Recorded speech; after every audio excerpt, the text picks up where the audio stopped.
নমস্কার। মাগো আমায় ছুটি দিতে বল। সকাল থেকে পড়েছি যে মেলা, এখন আমি তোমার ঘরে বসে করব শুধু পড়া পড়া। তুমি বলছো, তুমি বলছো দুপুর এখন সবে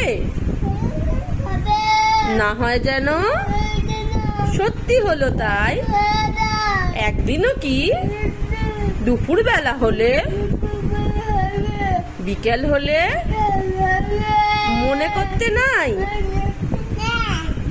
আমি তো বেশ